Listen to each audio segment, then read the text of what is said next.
Well, meantime, US and British police have been demanding Google remove a number of video clips from the internet video service YouTube. Now, these requests have been made before, but there's reportedly been a sharp rise lately in the number in the past 6 months. Let's talk a bit more about this development. Talk to Jim Killock. He's Executive Director of the Open Rights Group. He's joining us on the line from London tonight. Jim, very good evening. When officials and governments ask for the removal of online videos, isn't that blatant censorship, or have I got that wrong? Well, I think that's a very interesting question, because we actually don't know from what Google have published whether these were taken down because the police requested it, because Google decided that they didn't want the material on their YouTube website, or even if there was a court order involved. We're pretty sure there wasn't a court order involved, because we think they would have published that.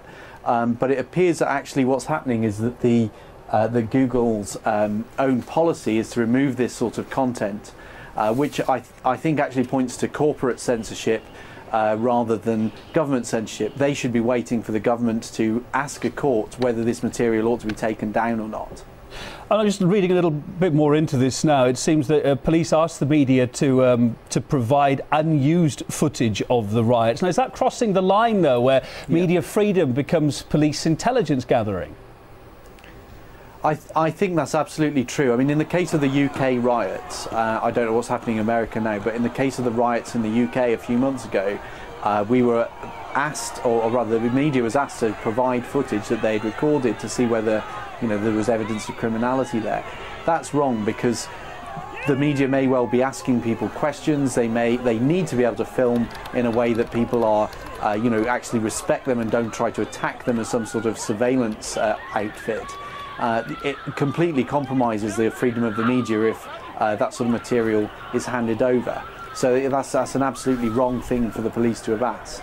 Well, the official calls to remove these videos is put down to protecting people's privacy, of course, that there's security, to avoid hate speech. Who decides where that line is drawn, though? Well, this is the question, and it has to be a court.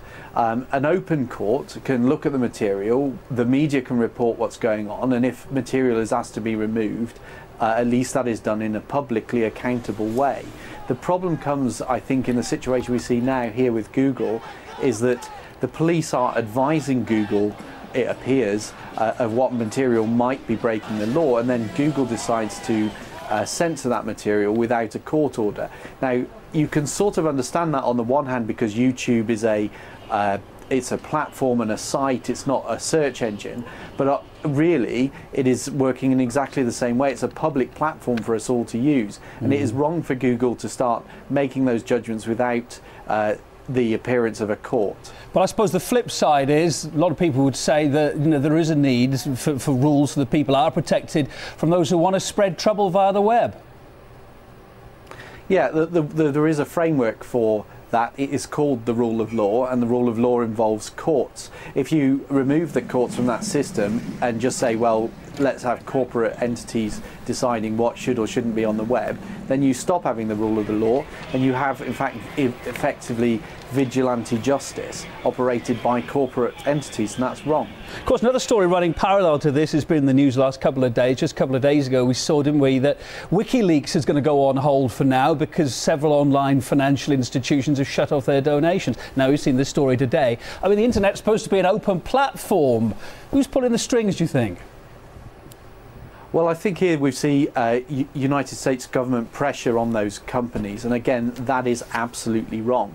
WikiLeaks have probably not broken any United States law, and we also know that WikiLeaks, you know, that they've done something which has annoyed the government, but the government themselves really made the mistake in having such poor security that data leaked out. So they're both, the government's to blame. It's their own fault for being so silly about the systems they set up, allowing 1 million people access to the documents, and now they're trying to put the cat, you know, back in the bag, so to speak, and you know, they're trying to use, again, pressure on corporate people to to stop WikiLeaks from operating. They need to take WikiLeaks to court. They need to establish that what they're doing is unlawful, and then you need to go with a court order to those companies. And if those court orders not in place, and those companies are simply doing what the government asks them to behind closed doors, then again we see a complete failure of democracy and an undermining of people's right to free speech and to organise online. That again is vigilante justice. It isn't the rule of law. Jim Killick, Executive Director of the Open Rights Group, on the line from London tonight. Thank you for your thoughts on this new subject today.